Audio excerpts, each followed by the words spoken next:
ইকরা বিসমি রাব্বিকাল্লাযী খালাক খালাকাল ইনসানা মিন আলাক ইকরা ওয়া রাব্বুকাল আকরাম আল্লাযী আল্লামা বিল কলম আল্লামাল ইনসানা মা লাম ইয়ালাম।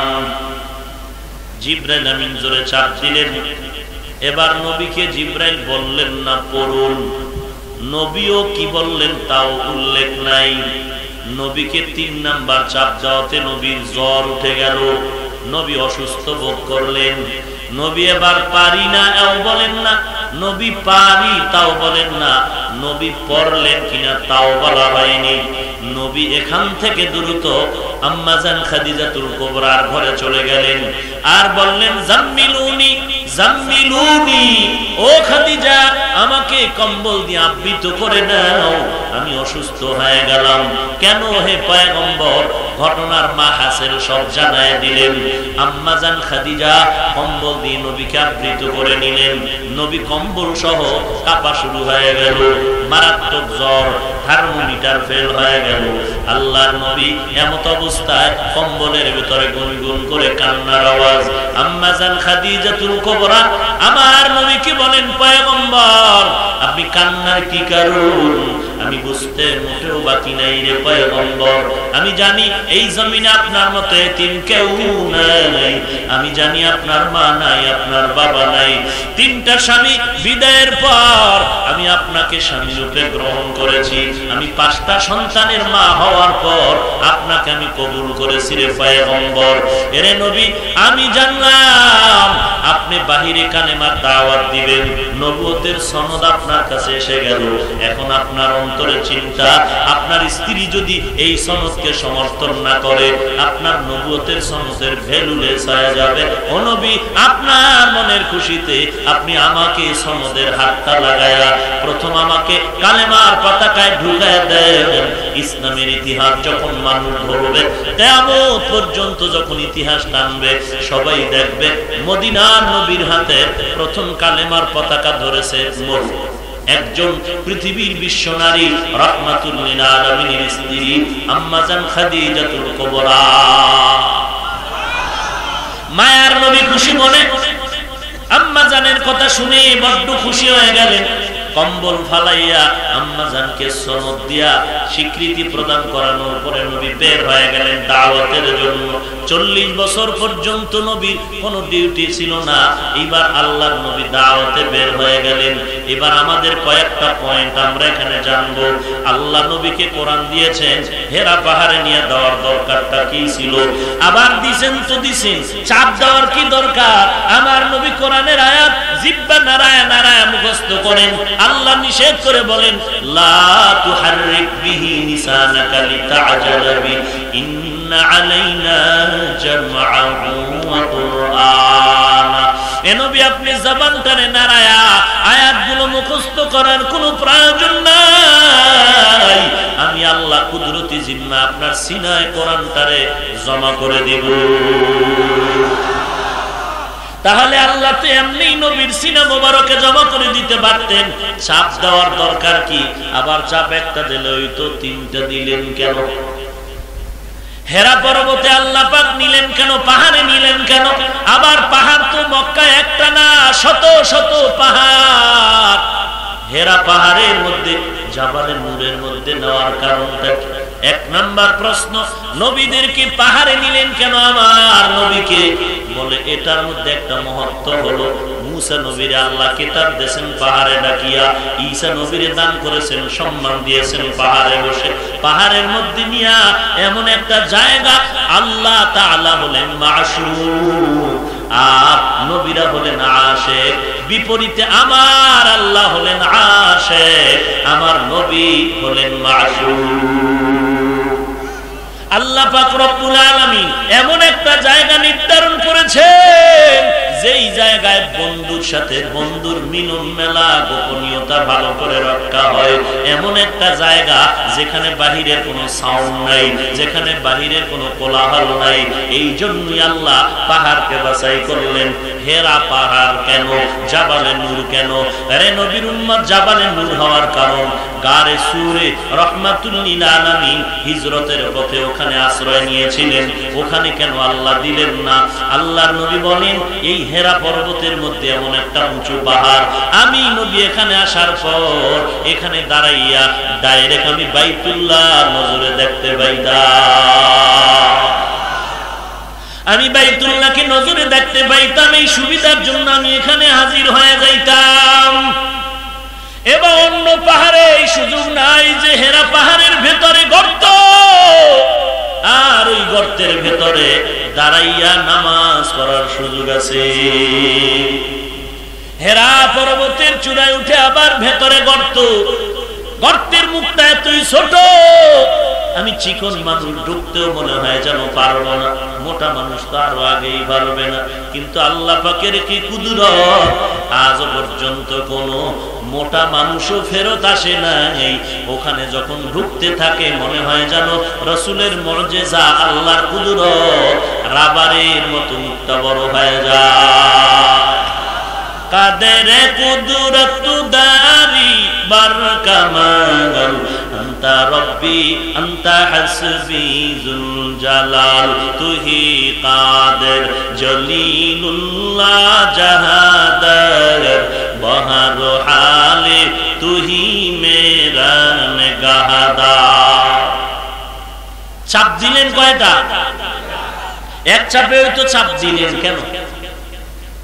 চাপ দেওয়ার কারণ হলো আল্লাহ পাক নবী কি বুঝাইলেন, ও নবী, এটা দুনিয়ার কোন জ্ঞানের ইলম নয়, এটা হলো আমি আল্লাহর দেওয়া ইলম।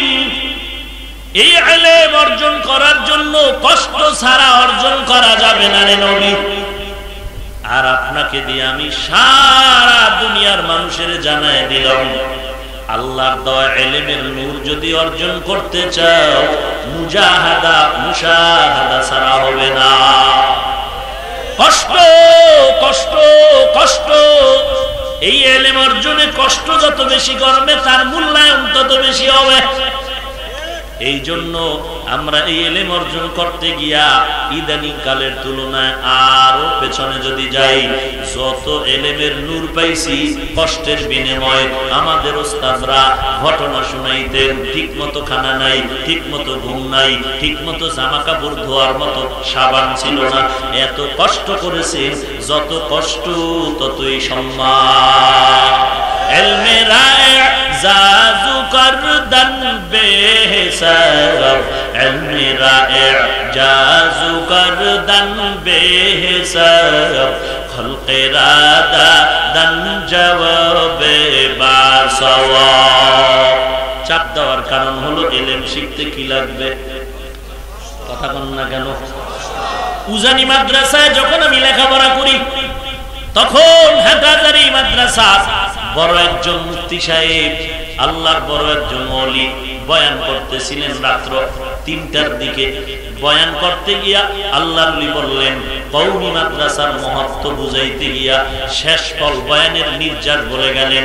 কওমি মাদ্রাসার হুজুরদের টার্গেট করে বললেন, ছাত্রদেরকে ভালো ভালো খানা দিবেন না, আর ছাত্রদের বাবাদেরকে বললেন ওদেরকে বেশি টাকা পয়সা দিবেন না। ইলমের জন্য যতই নত হবে, যত কষ্ট করবে, ততই বরকত হবে। আর এখন তো তালিবুল ইলমরা তো তালিবুল ইলম নামের খাতার নাম কাটিয়া সব ছাত্রগুলো তালিবে তাআম, কোথায় খানা ভালো, কয় বেলা গোশত, কয় বেলা খানা, কয় বেলা ফাঁকে ফাঁকে নাস্তা আছে। এত খাওন যদি খাও রে বাঙালি, ইলম ঢোকার রাস্তা বন্ধ হয়ে যাবে। এই বেটা, এত খাইলে ইলম ঢুকবে কোথা থেকে? ছিদ্র তো সব বন্ধ। তোর শুধু কি মাদ্রাসা লাইনে, ইংরেজি লাইনে যারা কষ্ট করে লেখাপড়া করেছেন আজও তাদের নাম স্মরণ করে সারা দুনিয়া। নবীকে চাপ দিয়া বুঝাইলেন, এমনি এমনি ঘুমাইয়া কোরআনের ইলম পাবি না। ইলম শিখার জন্য আল্লাহর কাছে কান্না করতে হবে, কষ্ট করতে হবে। কষ্ট যত করবা তত পারছেন ইলমের বরকত চলে আসবে। কত ছাত্র দেখছি ভালো ভালো ছাত্র হঠাৎ ধ্বংস হয়ে গেছে। আবার দেখেছি কত দুর্বল, লেখাপড়া কিছুই পারে না, কিন্তু রাতের বেলা ঘুমায় না, বাথরুম পরিষ্কার করে আর তাহাজ্জুদের মুসাল্লায় গিয়ে আল্লাহর দরবারে কান্না করে। আর এখন ছাত্র জনমের মতো খাওয়ার পরও বাবারও গালি দেয়, মায়েরও গালি দেয়, হুজুরেরও দেয়, আবার মাঝে মাঝে কোরআন তৈরি করে শিক্ষকের বিরুদ্ধে আন্দোলন করে। তোর কপালে আল্লাহর গজব, তুই ছাত্র নামের দাজ্জাল। আমি আজকেও ছাত্রদেরকে মাগরিবের পরে বয়ানে বলছি, মোবাইল যদি কেউ চালাও তোদের পায়ে ধরে বলি তোরা ভেগে যা, না হয় বরদোয়া নিয়ে ভাগবি তো লাভ কি, বরদোয়ার আগেই ভাগ। আমি 24 ঘন্টা বরদোয়া করি ওই ছাত্রের জন্য যারা কোরআন সুন্নাহর লেখাপড়ার মাঝে আবার মোবাইলের গজব নিয়ে ব্যস্ত, ওদের জন্য আমি বরদোয়া করি, হয়তো হেদায়েত না হয় ধ্বংস হয়ে যায়।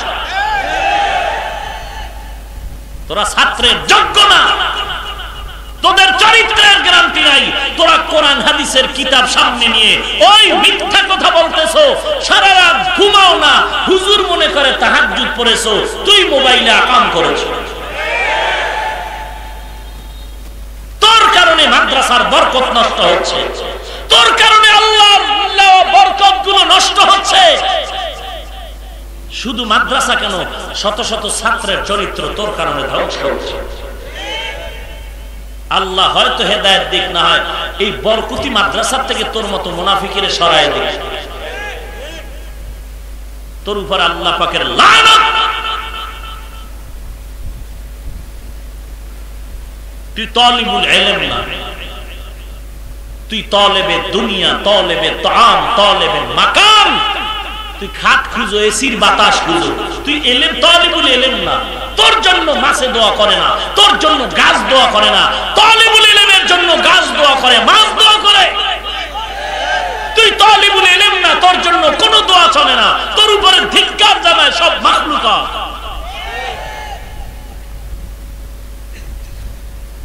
ইলমের জন্য কষ্ট। কি বাপ ছেলের একটু হুজুর ধমক দিছে, জিগাইতে যায় হুজুর ধমক দিলেন কেন? তখন হুজুর যদি আবার ব্যাগটা লইয়া তোমারে ধরত, তে আদবটা চূড়ান্ত শিক্ষা হয়ে যেত। আল্লাহ হেদায়েত দান করুন। আর দুই একটা অপ্রীতিকর ঘটনা আমাদেরকে কাঁদাচ্ছে,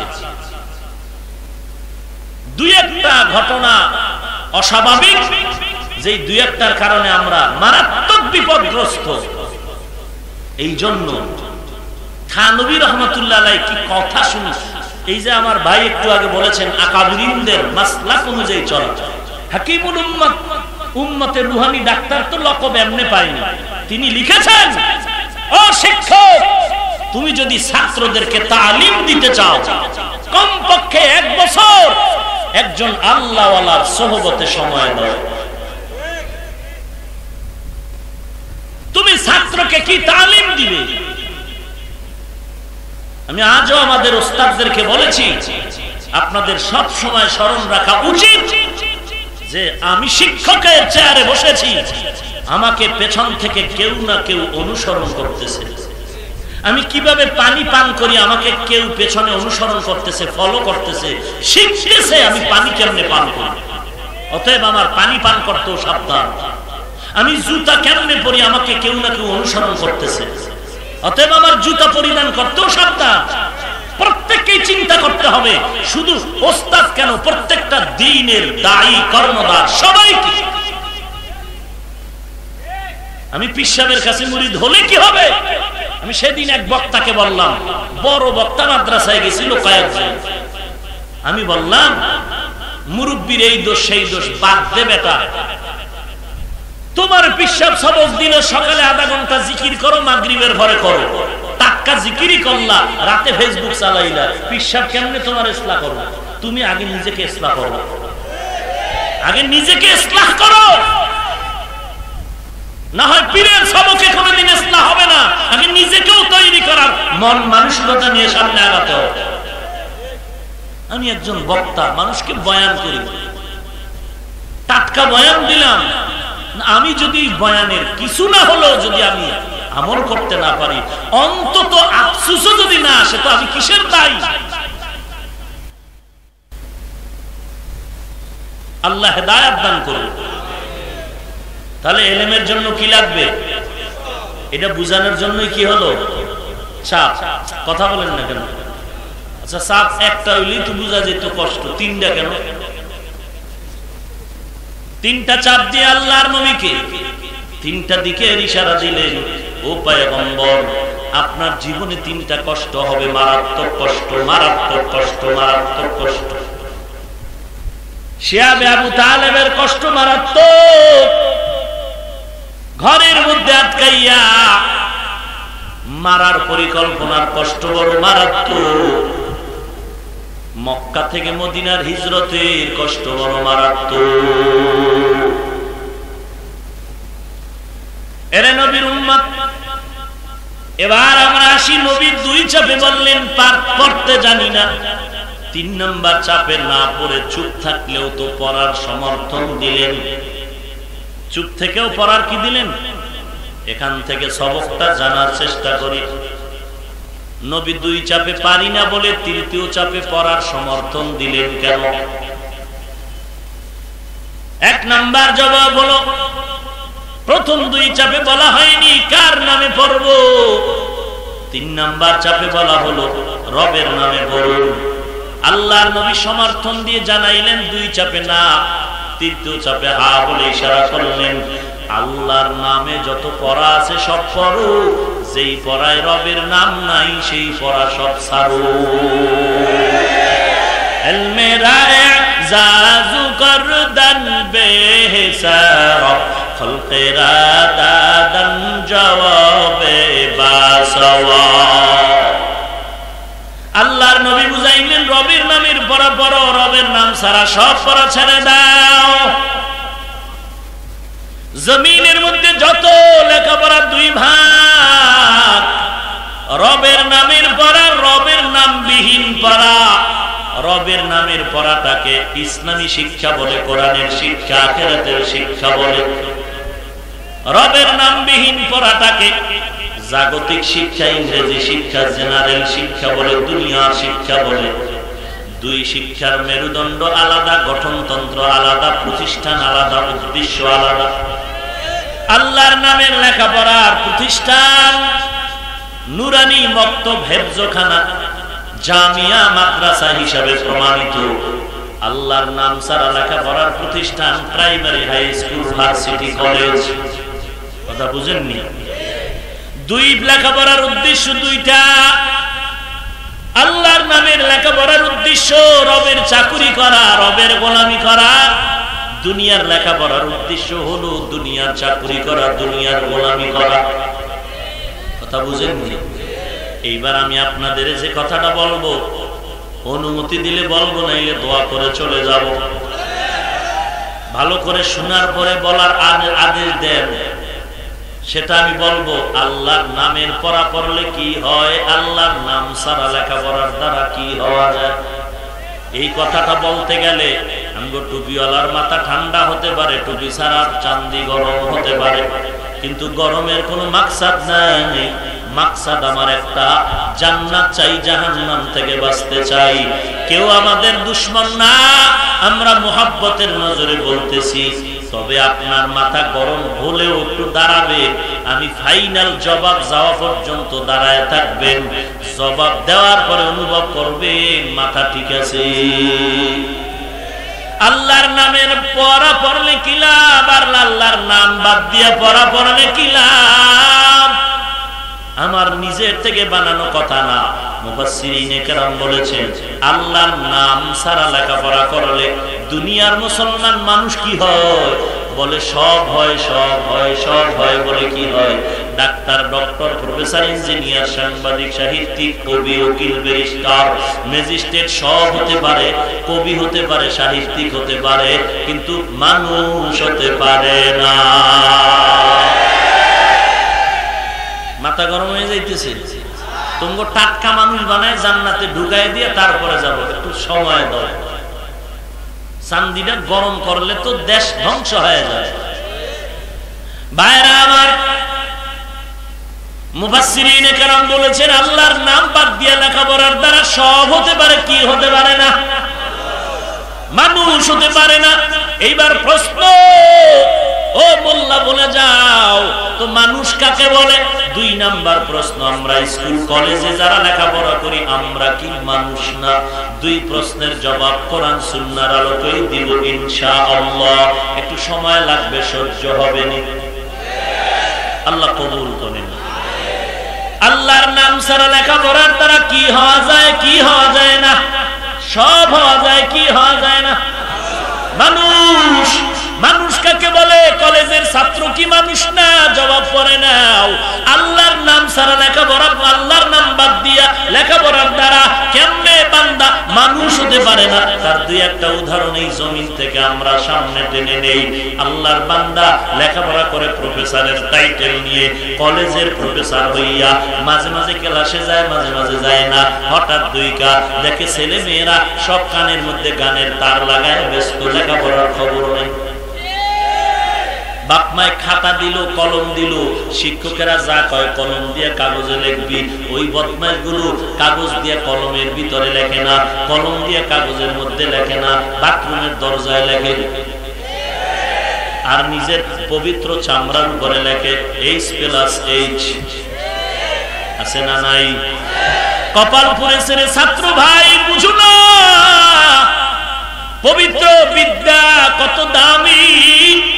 এখন তুই ডিগ্রি পাস করিয়াও ঘোড়ার গাছ কাটো, আর 20 বছর আগে মাত্র 8 ক্লাস পড়িয়াও তারা বড় দামি ইতিহাসের পাতা। চরিত্র ধ্বংস হয়ে গেছে রে যুবক। যা কিছু ছিল বাকিটাও গজবের মোবাইলে খেয়েছে। ও বেহায়া, ও বেলাজা, তুই রাত্রে ঘুমের সময় গানের তার লাগায় কানে ঘুমাও।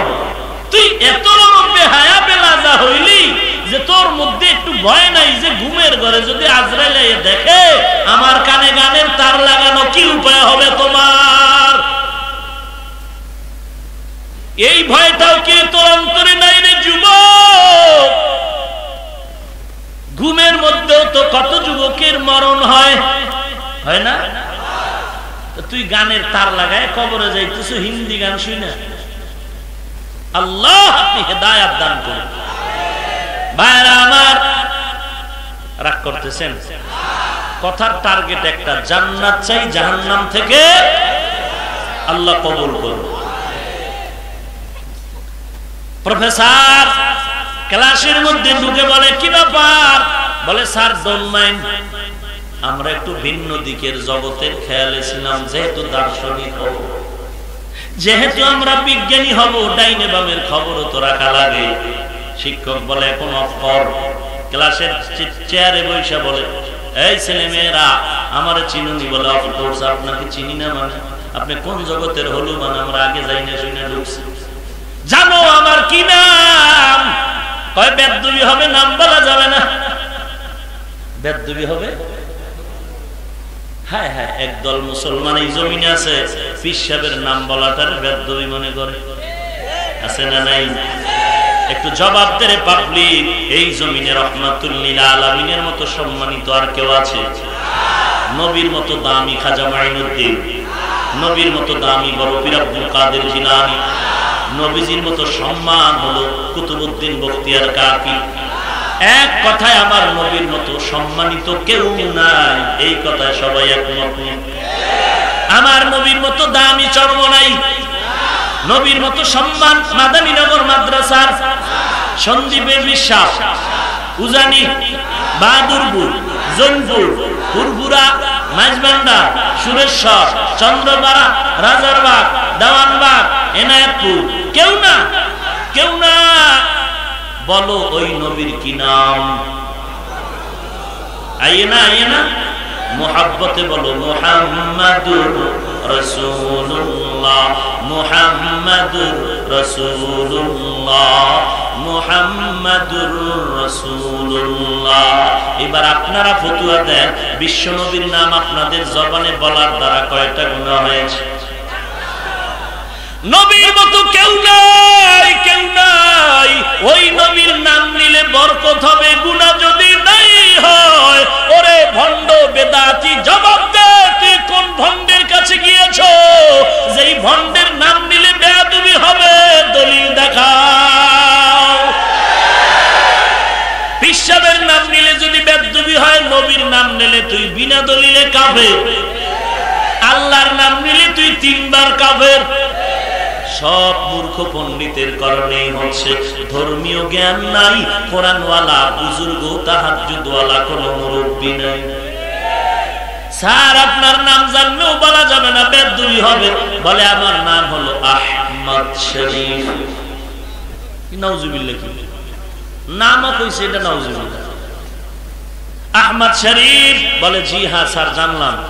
শুনছনি জীবনে কোরআন শরীফ? বলে অফকোর্স। হাদিস শরীফ? জি। মদিনা শরীফ? শুনছি। মক্কা শরীফ? বলে শুনলাম। ভালো করে শুনে রাখ, আজকে থেকে শুনে ল, মক্কা শরীফ বাদ, মদিনা শরীফ বাদ, কোরআন শরীফ বাদ, হাদিস শরীফ বাদ।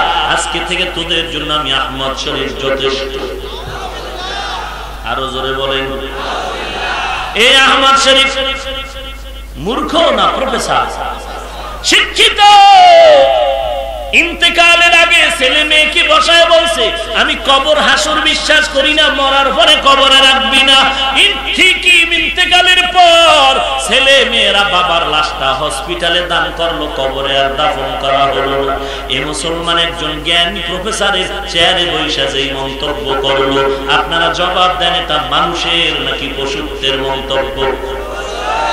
পশুত্বের মন্তব্য কেন? অথচ প্রফেসর, ওই মুফাসসিরিনে কেরাম বলেছে ডাক্তার হওয়া সম্ভব, প্রফেসর হওয়া সম্ভব। আল্লাহর নাম বাদ দিয়া লেখাপড়া করলে মানুষ হওয়া সম্ভব না। গর্বসূরত আদমি ইনসাবুদে আহমদবু জাহলো হামেক সাবুদে আদমিরা আদমিয়ত লাজিমা উদরাগর বুনা বশদ হে জামাজ আদমিরা লামো শাহামো পশতে নিস আদমিয়ত লামো শাহামো পশতে নিস আদমিয়ত জুজরে যায় দোসতে নিস। কষ্ট হচ্ছে আপনাদের? বাইরে আমার, আল্লাহর নাম ছাড়া লেখাপড়া করলে সব হওয়া যায়, কি হওয়া যায় না? মানুষ মা বাবায় বিয়ার পরে দোয়া করলেন, আল্লাহ একটা সন্তান দাও। চাইছিল ছেলে, হইছে মেয়ে। বুঝেন না? এবার কপালের ভিতরে থাপ্পড় লাগায় কপাল পুড়িয়ে গেল, পাইলাম না, পাইলাম না, কিছুই পাইলাম না। ছেলেটার বিদেশ পাঠানো, যৌতুক নিয়ে পারলাম না। আছে না নাই? এবার মেয়েটা আসলে এখন ফালায় দেওয়া তোর উপায় নাই। শখ করে আলেম নাইকে নাম রাখলো তাসলিমা। মুসলমান না? মা বাবা তাসলিমা নামের মেয়েটার লেখাপড়া শিখায় এমবিবিএস ডাক্তার বানালেন। মূর্খ না শিক্ষিতা? এমবিবিএস ডাক্তার হইয়া এবার চেম্বার খুলে বসলো। চেম্বারে বসে বসে ফাঁকে ফাঁকে অপশনাল সাবজেক্ট হিসাবে ইসলামের কিতাবাদি পড়ে, মাঝে মাঝে কোরআনের তরজমা পড়ে। ফাঁকে ফাঁকে বইরা দেখে কোরআনের মধ্যে আল্লাহর একটা আওয়াজ আছে, ও নারীর দল, পর্দা কর, পর্দা কর, ভিন্ন পুরুষ থেকে নজর হেফাজত করো, লজ্জাস্থান হেফাজত করো। তাসলিমা মন্তব্য করে বলল, নারীদের উপরে এক চাটিয়া জুলুম করা হলো, আল্লাহ বড় জালেম। আরেকটু সামনে গিয়ে দেখলো আরেকটা আল্লাহর বিধান, বিয়া ছাড়া সন্তান জন্ম দেওয়া যাবে না, যে বিয়া করবে সেই সন্তানের অধিকার হবে। এখানেও মন্তব্য করে বসলো, আমার পেট আমার শরীরের অংশ, আমি যেখান থেকে মনে চায় সেখান থেকে বাচ্চা নিব। একজন স্বামী জোর করে এককভাবে আমাকে বাচ্চা দিবে, অধিকার হতে পারে না। আমার অধিকার নষ্ট করছেন আল্লাহ, আল্লাহ বড় জালেম। শুধু মনে মনে এবার কলম ধরলো, কিতাব লেখা শুরু করলো। আমি একা বেঈমান হলে কি হবে, উম্মতের সদকায়ে জারিয়ার বেঈমান বানায়া যায়। এইবার বই লেখে লেখে বাজারজাত করা শুরু করলো। এদেশের আলেম ওলামা এমন ভাবে আন্দোলন শুরু করলো। ওই সময় তো এদেশে মাদ্রাসা কম, মসজিদ কম, আলেম ওলামা এদেশে পীর মুরিদি মুসলমানের সংখ্যা কম। ওই আন্দোলনের সময় দেখেছি ওয়াজ মাহফিলে এত লোক পাওয়া যায় না। আজকে ওই সময় অল্প মুসলমানের আন্দোলনে ওই তাসলিমা বোরকার বিরুদ্ধে বয়ান দিল, আবার সরকার ওই সময় মুসলমানের আন্দোলনে বেশ্যা তাসলিমার দেশ থেকে তাড়ায় দিল। আজ এই দেশে মুসলমান বেশি, মাদ্রাসা বেশি, মসজিদ বেশি, পীর মুরিদি বেশি, ওয়াজ মাহফিলে শ্রোতা বেশি, অথচ গুটি কয়েক নাস্তিক আজানের বেশ্যার আওয়াজ কয়, আমার নবীর সন্ত্রাসী বলে গালি দেয়, আমার নবীর মাদ্রাসারে গালাগালি করে, আলেমের বিরুদ্ধে কথা কয়। আজকে মুসলমান, তুমি পীর অন্য পীরের মুরিদ, আমি ভিন্ন পীরের মুরিদ, তোমার পীর আলাদা, আমার পীর আলাদা, তোমার চলাফেরা সবকিছু আলাদা, তোমার দল আলাদা, আমার দল আলাদা, সবকিছু আলাদা। ওরে মুসলমান, এই স্লোগানটা বন্ধ করে যদি বলতা, তুই এক পীরের মুরিদ, আমি আর এক পীরের মুরিদ, তুই এক দল কর, আমি আর এক দল করি, তবে মাকসাদ সবাই জান্নাত পেতে চাই, জাহান্নাম থেকে নাজাত চাই, এই স্লোগানটা দিয়া বেঈমানের যদি বলতা, ও বেঈমানের দল, আমরা ভিন্ন ভিন্ন পীরের মুরিদ যদি হই, ভিন্ন ভিন্ন দলের সমর্থক যদিও হই, তবে বেঈমান আমার নবী আর দ্বীনের ব্যাপার ইসলাম নিয়ে যদি মুখ খোলো, খবরদার আমরা জিন্দা থাকতে সব এক হইয়া তোরে জিন্দা দাফন করব। তাহলে এই জমিনের মধ্যে আরো 6 বছর আগে নবীর দুশমন বেঈমানের জবাই হয়ে যেত, কিন্তু দ্বন্দ্ব তো দিন দিন বেড়েই চলছে। হায় হায়, ওই যুবক কোরআন শরীফ শুদ্ধ করে পড়তে পারে না, নামাজে দাঁড়াইয়া হাত কেমনে বাজবে বুঝে না, রুকু কেমনে দিবে জানে না, রুকু থেকে দাঁড়াবে কেমনে জানে না, সিজদায় কেমনে যাবে তরিকা জানে না, সিজদা থেকে কেমনে বসবে তরিকা জানে না, আত্তাহিয়াতু পড়তে পারে না, আলহামদু সূরাটা শুদ্ধ করে পড়তে পারে না। এই নিয়া ফিকির নাই রে জাতির কর্ম।